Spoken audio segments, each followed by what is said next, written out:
This is The Wealth Puzzle with Michael Mansfield from the Lynn Group. When a part of your financial strategy is out of tune, your long-term goals, your retirement savings, and your legacy can all suffer. With many years of experience in the financial industry, Michael provides his clients and prospects with the information they need regarding Social Security, retirement income planning, wealth management, and much more. Listen in as we address your financial concerns and provide helpful solutions to put you on the path to achieving your retirement goals. And now, here is The Wealth Puzzle with Michael Mansfield.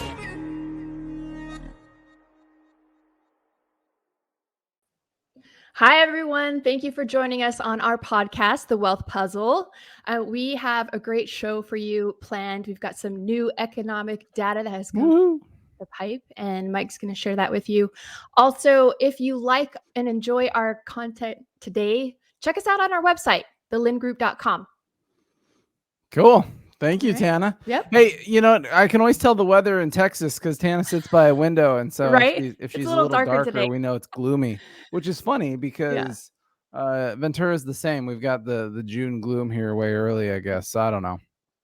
But anyways, how is life in Texas? Good. Yeah. You going to give us the weekly update on what gas prices are or something? Actually, it's gone up about 20 cents.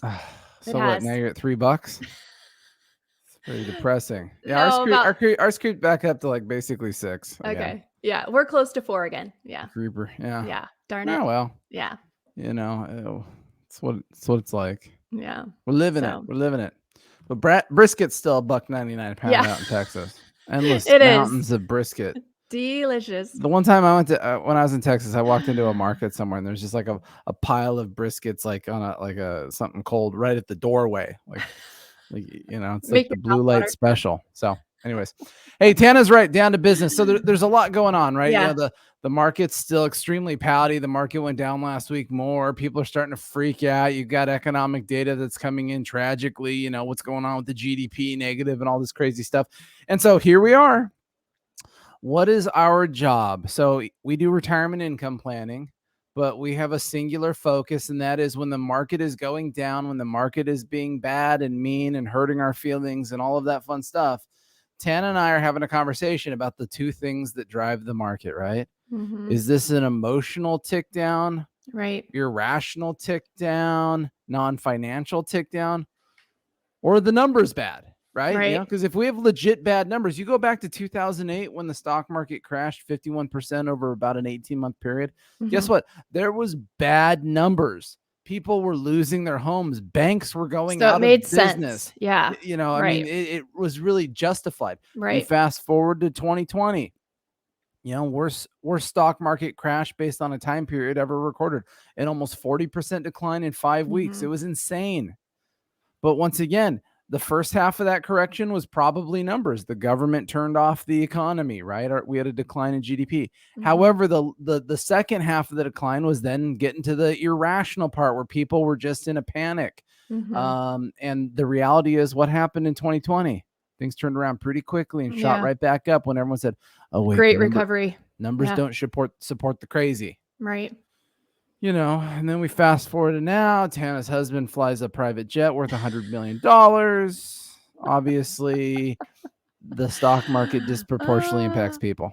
Yes, that is very true. Yeah, he's in the Maldives, so he's enjoying. You're only adding to my passive-aggressive insults. Right? Well, I'm the one that's this jealous wife. You need to clarify that it's not his jet. He has a great job. Like, see, so far, any new listeners like, he has $100 million. I know. Jet, he's like he's in the taxi Maldives. driver. He's a taxi driver. It's a nice taxi. I was going to say, it's a fancy taxi. Does he have to wear a mask when he flies it? No, thank goodness. Oh, yeah, no, they were. Is that yeah. It's like the Uber. Very lenient in that area because of the private sector. Yeah, well. Anyways, so hey, let's get down to business. We have some economic data that I wanted to point out. Economic data rolls out every single week. And once again, our goal here, everybody, is what is the information telling us? What is the data behind it? And so here, you know, first and foremost, let me pop up on the screen. So we have a lot of listeners on the podcast. I appreciate you can't see this stuff, so I'll try to talk through it clearly. For all of our viewers on YouTube and on Rumble, you're able to see this stuff. We like to pop up what we're talking about. But hey, hot diggity dog last week. personal income came out month over month, and in March, personal income increased 0.5%. Woohoo! That means that we gave Tana a 10% raise. I haven't seen it yet. 10-cent raise. I apologize. I didn't mean to mislead you. 10% and 10 cents would still be the same thing mathematically to Tana. So it didn't do much for her, but that's okay. Once again, private jet, Maldives. Right. She does this for fun. Just like I do. It's for fun. No. So anyways, personal income came up. Now, this is an interesting one to me. So when this came out, I was like, oh my gosh, I struggle with this because all we hear about is how we have declining income, declining cash flow for people. You then have inflation eating away at it. How can anybody have any money to go to Taco Bell and Walmart? Yeah. I only said that because I'm thinking about Taco Bell. Yeah, I don't know why. Do you like Taco Bell? Dude, their chicken quesadilla. You get some of the fire salsa, a little drop of that on each bite. Super tasty. Ah, it's good, man. But it's pricey, like when I was young, Taco Bell? you get two something. Yeah, but I mean, like a chicken quesadilla these days is probably like $4 something. It's just I could get I get almost 5 items off the dollar menu somewhere. I could eat like a king, but there's nothing that beats the taste. Anyways, I love it. So if I kind of scrizzle down in here, we kind of see this. So compared to a year ago, personal income is down 11.6%. So this is what they're talking about, right? Personal income is declining. And when you have inflation and declining income, this has to be a bad recipe, right? Because things cost more, yet you have less money to spend. The problem is, this is a technical term, BS. There's a lot of BS baked in this stuff. That's a technical term here at the Lynn Group. Tana invented it. I did not. I do not know what it stands for. But there's a lot of BS in this. And the reason there's BS is when you read this and you get into the details of what this stuff means, if anybody wasted their time on this, let's see. So a year ago, personal income is down 11.6% compared to a year ago. But that is entirely due to stimulus checks. So what happened last year? Hey, anyone raise your hands? Remember getting $1,400 or $2,800 or $3,000 or whatever number they gave you? Remember all that stuff? Yeah, extra cash. Oh, so the government gave us free money. It made our personal income artificially higher last year. And so, yeah, based on work, technically our personal income is down year over year. Based on the shystiness that no one got a government stimulus check this year. I don't know. That's a good point. Who runs off this stuff, but it's like stupid pills to me that this is how we evaluate data. Just because you have an isolated event. Hey, I won the Powerball at the gas station and I made $5,000. Does that mean the following year? Well, my income is down because I didn't win the Powerball. I guess Powerball is the wrong one. Powerball pays big. So maybe like a scratcher. I won a scratcher at the gas station. Made $5,000. Is that a better? I don't know. Yeah, I don't know. Anyways, you see my point, right? Is if we use this kind of windfall of money that no one plans on, it is not routine, it is not regular. Does that really count? No. Now, Tana, it doesn't. It shouldn't. Here's what's funny when you get into this. If you strip out those government payments, personal income is actually up 8.6% in the last year. Yeah. Like, that's great news. That's phenomenal news. But it goes to the insanity of the headlines and the insanity of the data that people look at and the way that they process this stuff. So, the income is going down and inflation is going up. Well, on face value, that's totally true. But when you get into the guts of it, is that really real? The reality is personal income is up, and personal income is up. Look at private sector wages and salaries are up massive 12.8% over the last 12 months. Do you know what that means? It means people like me are giving raises. I said like me. I did not say me. Like me. Tana appreciates the fact that wishful thinking, right over here. Okay. If there's a technicality here, you might have ended up actually gotten a raise. But we won't get into that. We'll start next week. We'll post Tana's check stubs so that we can see what that massive raise look like. But the point is private sector is paying more, and you get back into like the consumer price index. Didn't it just hit an all-time high of 8.5%? Well, that's weird. Personal income's actually up 8.6% in the last year. So it's still terrible that stuff costs more. But it's at least but at least it's kind of keeping up in the reality of things, of how most people are consuming money. And if you have a private sector job, your job's going up. Or excuse me, your income has gone up quite a bit, certainly more than the government's measure of inflation. So once again, what is it? The devil's in the details. Yeah. And this is a great time to look for a job where you can move up the ladder. You know, there's so many jobs available. So if you've kind of been sitting at the same job for a while, this is a great time to go look for something that's just a notch up or two. Oh, is that directed at me or you? No. All right. That's what I want to know. Right? When this show's over, we're talking. We're going to have a real... Well, we all need some motivation. Down to earth. You know, this could be a good motivator. All right. So I thought that was actually a good news report. Personal income is going up. You know, we keep getting this vibe based on the headline news that it's all bad because income's going down. The reality is that's just not factually accurate, as is life. So here we go. Here's the bad news, everybody. Bad news. Boom. The floor fell out last week. Was it Thursday or Friday? GDP comes in negative. First quarter GDP down 1.4%. It's all over. So does that mean that we're headed into recession, would you say? One would think that. Yeah. Right. Right. Do you know what a recession is? Yeah. Declining GDP. Right. Yeah. So for technically 2 consecutive quarters, right? How dare you snatch that out of my mouth? Sorry. I have one rule, Tana, on the podcast, and that is I have to be the smartest person. Zip. No. I'm just kidding. As long as I'm the smartest person, nothing else matters. So Tana nailed it, right? So the textbook definition of a recession is 2 consecutive quarters of declining GDP. So from a textbook standpoint, we just had one. So there you go. We're on the path to our recession. We're halfway through it of sorts. Now there's some caveats to that. One is GDP numbers, unemployment numbers, pick your number. They constantly revise them. So over the next month or two, this number will get revised and we'll see how it gets revised. It wouldn't shock me if it went positive. So I'm not sold on the first kind of, here's the number, boom. But what's funny is GDP is a mathematical calculation of a bunch of pluses and minuses, government spending and car sales and all the things that go into making the pie of how the U.S. economy is growing.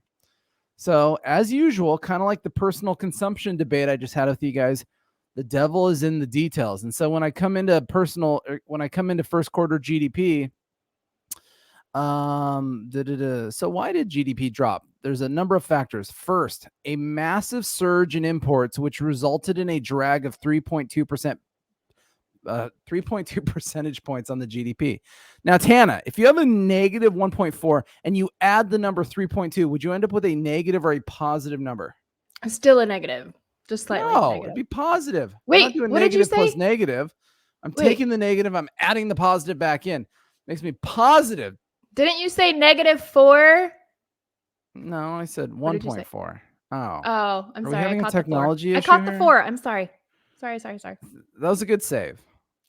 I'll give you that one. No, I'm being serious. You said -14, right? It'd still be negative. Anyways, we're gonna pretend like Tana answered that correctly. And so, yes, Tana, you are correct. You would have a positive number. So step 1. Massive surge in imports. Why would that be? Can anybody think of a time period last year where we had some challenges with imports? Or maybe the year prior? Remember the COVID supply chain thing? No, I don't know. Remember them talking about boats lined up at the bay that couldn't offload stuff. They were talking about trucker issues. They were talking about empty containers on ships because there's nothing to import and blah, blah, blah, blah, blah. So I find it fascinating that in the normalization of supply chain, COVID crisis, drama, we had a pretty significant increase in imports, which was probably also a temporary increase in imports for the most part as things are normalizing. That in and of itself caused the GDP to be negative. And there it is. It's all over, everyone. Look at the recession is here. I'm as usual, I'm just not sold by the numbers underneath. You know, the reality is behind the scenes, there's a lot of good growth things happening in the U.S. economy. I mean, hell, just go right back to what we talked about with private sectors over the last 12 months raising wages almost 13%. Does that sound like these companies are just drowning? maybe not. I don't know. Maybe they would have raised them 20%, but they're doing so bad. So in any case, that was a big component of it. That by itself put the GDP to negative. Inventories rose at a slower pace, which brought the GDP down 0.8%. And then government purchases, which is one of the scammy things inside of GDP, because the government could just artificially go buy a bunch of junk and rise the GDP. They didn't this quarter. So the government purchases declined, and that put a 0.5% drag on the GDP. Either way, going back to the import thing, that was kind of the big ticket item. Yeah, good point. Yeah. So, I don't know. What do you think, Tana? Just quit there? Yeah, quit you while can we're move ahead? on. Yeah, we're good there. I think you covered it. Okay. So let's think about this. So you said recession. What other crises do we have a brewing if it's not a recession? Oh, stagflation. Oh, okay. That's a good one, right? Yeah, definitely. So we have declining GDP. Well, what is stagflation? Stagflation is simply a rise in costs, so inflation, and a decline in growth can cause stagflation. So that's kind of like, there's all these different versions of recessions and things like that. The funny thing, though, is I feel that stagflation, the huge indicative part of stagflation that you would see is if these companies were really in trouble, we'd start to see an increase in unemployment, right? If the unemployment numbers are increasing and the unemployment rate is increasing, that would be that strong indication that no, stagflation is now taking hold. Lower growth, higher costs, everyone's getting crushed. As usual, in the last couple of weeks, it's hard to see on this screenshot, it's pretty small, but in the last couple of weeks, initial jobless claims, that's new people going on unemployment, and continuing jobless claims, that's people staying on unemployment, are still hanging out at 52-year lows, or historic lows. The unemployment rate is tight. There's something like 11 million outstanding jobs of employers who want to hire people. Does that sound like stagflation? No, it sounds like, on that side of it, the opposite, right? We should be seeing new people coming on unemployment, because the argument is saying that as costs go higher and growth goes down, meaning, companies aren't selling things and doing stuff, they got to start firing people to keep their costs under control. We got to trim the fat. Yeah. I'm going to be the first person I fire around here, though, I've decided. You can't go anywhere. Called early retire. And then I'm going to hire myself back in 6 months. You guys just deal with it. Oh, thank you. As soon as summer's over, I'll be back. How's that? That would be nice to have summers off. That would be. I should have been a teacher. I feel like a teacher right now, though. You are. You're a good teacher. So anyway, I'd be a terrible teacher. I don't have the tolerance to deal with young people. Well, no, maybe in a college like them on setting. their phones and stuff. Like I'd probably kick a desk over. I'm sorry, people. I'm just not that Rage guy. monster. Yeah, I'm not that guy. So awesome. I apologize. I as perfect as people think I am, I do have my issues, and that is cell phones. So anyways, unemployment numbers are phenomenal. They're very tight. The fact that there's so many open jobs means that employers want to hire. Hey, do you think that's why pay rates and personal income's going up? Because employers got to be more competitive to attract talent right now. Yeah. I mean, it's a fascinating issue. Great place to be Woohoo. All right. Here we go. Now we're into earnings. Well, everything's bad, Tana. Earnings are bad. No. The economy is bad. Everything. Don Lemon said this it was is good true. news. So last week, I got an email from a client that was a one-sentence email, but the reality was it was a screenshot of Don Lemon on CNN with some kind of headline like, the depression recession is coming. And what do I even say to that? But but the point is these headline news organizations like that love to run with fear mongering. They love to spread the chaos. They read the headline. Don Lemon will read, hey, look at the GDP decline. Therefore, the recession is coming. Yeah, but Don Lemon has no stinking clue about what happened underneath with the imports. Like, that's the problem is it's all this sensory bong, bong, bong, scare the heck out of everybody thing. So here we go. Every Friday, we get an update on the earnings. So as of last Friday, 55% of companies on the S&P 500 have reported earnings. Oh my gosh, only 80% of them have beat their earnings so far, Tana. Oh that's great. No, this is terrible news because Don said we're going into a depression. No. So therefore, this stuff must all be bad news. Now, the fact that 80% of companies beating their earnings is above the 5-year average of company beating that depression. The only depression that's coming here is my own personal depression that I will need to solve with something. Tana, you worked at the college pharmacy. What do I need? What would solve my depression? Exercise, eating healthy, drinking water, getting sunshine. I'm sick of my doctor telling me that. I'm not going to prescribe you a pill. I don't know. It seems like you'd know better. Your dad's a pharmacist, right? I know. Maybe you should that's be all about why. prescribing pills. That's like your inherentance. He might actually just leave you guys a bunch of pills. No, I don't like pills. So I had all these extra pills. So once again, going back to this theme of, oh gosh, the stock market is down, and Don said it's bad, and everybody says everything is horrible. It's really fascinating to me how there's still a lot of stability in the numbers, because what is the simplicity of earnings? It is people going to companies and buying spending stuff. money. Correct. And so wait a second. Personal income is actually higher than we think. That's weird.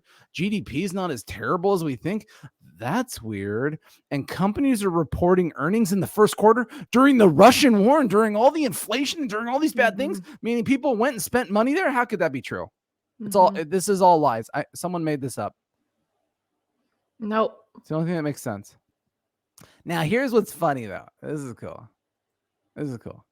So I said in a show a couple weeks ago, Tana, we would like to see year-over-year earnings of about 10%. Yes, I remember that. Bad news.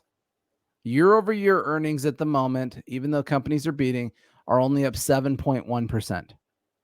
So, they're still that's light. Not bad. They're still weak. It's not terrible. I mean, know. We want to see growth. But I promised everybody 10%. I promised everybody 10%, Tana. But it's not even half over, so we are still in good shape. Well, there's that. Be positive. Yeah. But is anybody actually reading the screen that's watching this? Look at this. Amazon's negative earnings surprise. So last week, Amazon reported earnings. They had bad earnings. A huge swath of their earnings issue. I mean, some of it was like supply chain in China and blah, blah, blah, blah, blah. They always put out all that noise to try to make themselves look good.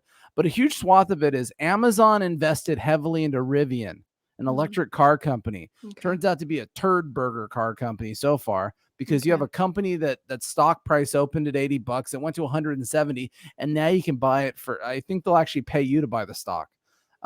Just kidding. It's like $30. So Amazon has taken a massive bath so far in their Rivian investment. And that's what really dinged their quarterly earnings in big part. So what's amazing is Tana, would you say Amazon's a big company or a little company? Huge.